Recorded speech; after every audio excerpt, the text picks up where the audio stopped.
இப்போ வாங்க ஒரு நார்மல் சல்வார் எப்படி மார்க் பண்ணி கட் பண்ணணும்னு பார்க்கலாம். என்னோடய டோட்டல் லென்த்து பார்த்திங்கன்னா 33.5, அதாவது பெல்ட்டுடைய லென்த்து எல்லாமே லெஸ் பண்ணிவிட்டு சீம் அலவன்ஸோடு சேர்த்து 33.5.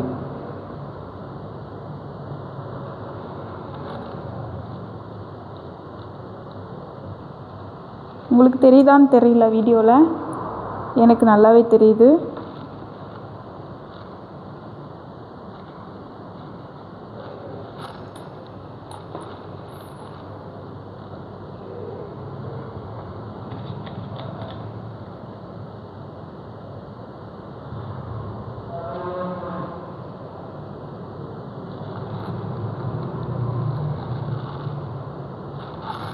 லென்த் எடுத்துட்டேன்.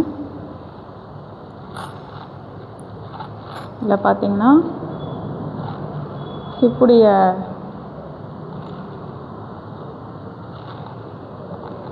இதுக்கு மேலே இருக்கிறது வந்து நமக்கு அந்த களின்னு சொல்லுவோம் பார்த்தீங்களா, அந்த பகுதியோட லென்த்து தான் இப்போ எடுத்திருக்கேன். பட்டி தனியாக இந்த இடத்துல வரும்.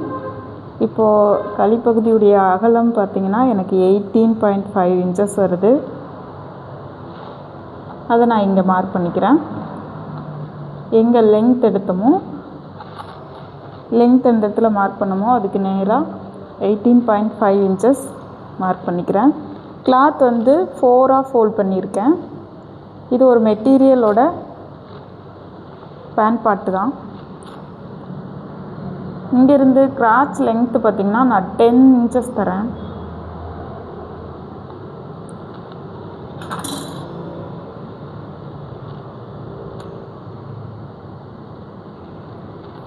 இங்கேயும் 18.5 இன்ச்சஸ் வருதான்னு செக் பண்ணிவிட்டு நான் ஒரு கோடு போட்டேன்னா எனக்கு நேராக வரும்.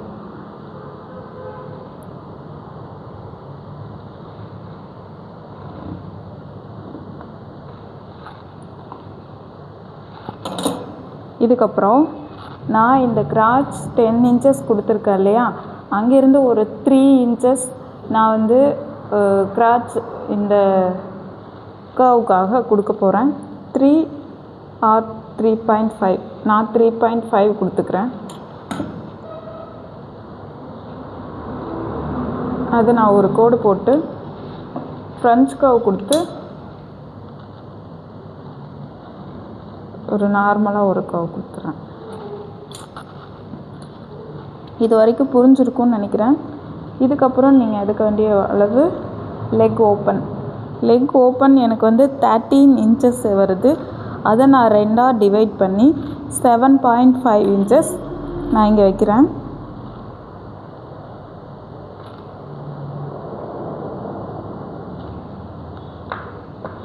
அதோட சீம் அலவன்ஸ் பார்த்திங்கன்னா ஒரு 1 இன்ச்சஸ் கொடுத்தாவே போதும். உங்களுக்கு வேணும்னா 1.5 இன்ச்சஸ் கொடுத்துக்கலாம். இப்போ இந்த 1.5 இன்ச்சஸ்லேருந்து இந்த 3.5 இன்ச்சஸ் இங்கே கொடுத்த ஒரு கர்வ் கொடுத்தோம் இல்லையா, அங்கே வரைக்கும் நீங்கள் இப்படி ஸ்ட்ரைட்டாக போட்டிங்கன்னா உங்களோட பேண்ட் வந்து நல்லா அப்படியே பேக்கியாக இருக்கும். இல்லை எனக்கு வந்து நார்மலாக எனக்கு ஒல்லியாக தான் இருக்கணும் பேண்ட்டு அப்படின்னு நினச்சிங்கன்னா இப்படி நேராக ஒரு 5 இன்ச்சஸ்க்கு ஒரு கோடு போட்டு இப்படி நேராக வந்ததுக்கப்புறம் அதுக்கப்புறம் இதை நான் வந்து ஒரு கிராஸாக கொண்டு வந்து இதோட நான் ஜாயின் பண்ணேன்னா எனக்கு இந்த பேண்ட்டு கொஞ்சம் ஃபிட்டடாக இருக்கும். இந்த இடத்துல பட்டி வரும். நம்மளோட பெல்ட்டுக்கு வந்து பெல்ட்டுடைய உயரம் பார்த்திங்கன்னா 8 இன்ச்சஸ். 8 இன்ச்சஸ் நான் இங்கே மார்க் பண்ணிக்கிறேன். 8 இன்ச்சஸ் பெல்ட்டுடைய உயரமோட 8 இன்ச்சஸ். அதோடு நாம் வந்து ஒரு 2 இன்ச்சஸ் சீம் அலவன்ஸ்க்காக சேர்த்த போகிறோம். அப்போ 10 இன்ச்சஸ் 10 இன்ச்சஸ் கொடுத்துருக்கேன். பெல்ட்டுடைய வித்து பார்த்திங்கன்னா இப்படி வைக்கணும். 11.75 வருது.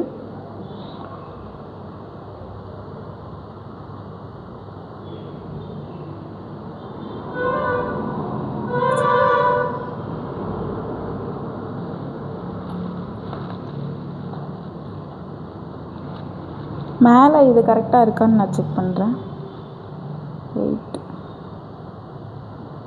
8ஓட 1.5 இன்ச்சு தான் எனக்கு வந்து சீம் அலவன்ஸ்க்காக வருது. அதனால் நான் மேலே கொடுத்தா கரெக்டாக தான் இருக்கும். ஏன்னா இந்த இடத்துல கரை பகுதி இருக்கு இல்லையா, ஓகேவாக தான் இருக்கும். ஏன்னா இதை நான் 1 ஃபோல்ட் பண்ணாவே போதும். அதனால் கரெக்டாக தான் இருக்கும். நான் மேலேயே எடுத்துக்கிறேன்.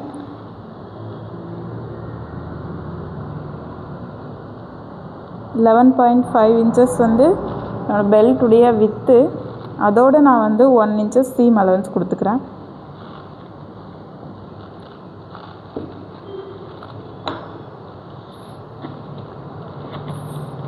இந்த கிளாத் வந்து நல்லா ஒரு வெயிட்லெஸ் கிளாத்துங்கிறதுனால நம்ம மார்க் பண்ணும்போது ஒழுங்காக நிற்காது.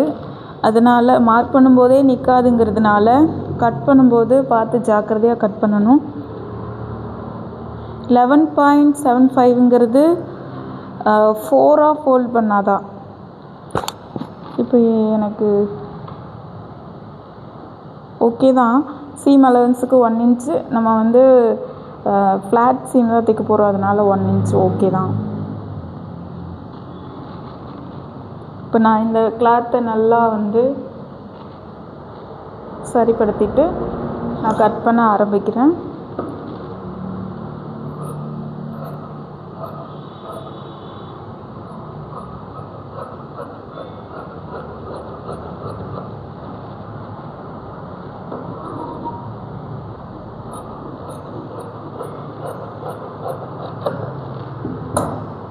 ஓகே, பெல்ட் எனக்கு ரெடி ஆயிடுச்சு.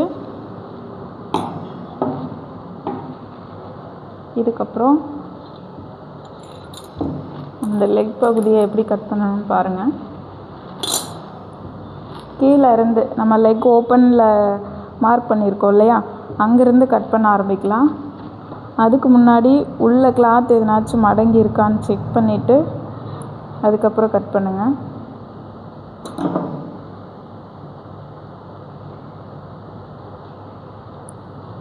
எனக்கு இந்த கிளாத் மடங்கி இருக்குது, அதனால் எடுத்து வச்சுட்டு நான் கட் பண்ணுறேன்.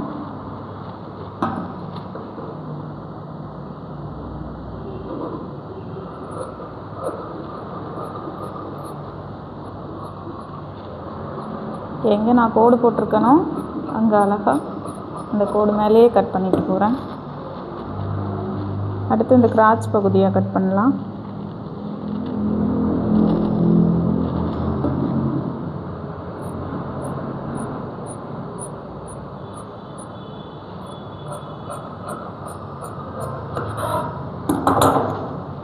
ஓகே, இந்த கட்டிங் உங்களுக்கு புரிஞ்சிருந்துச்சுன்னா என்னோடய பேஜை ஃபாலோ பண்ணிக்கோங்க. இந்த மாதிரி நிறைய வீடியோஸ் நான் உங்களுக்கு அப்லோட் பண்ணுறேன். தேங்க்யூ ஃபார் வாட்சிங்.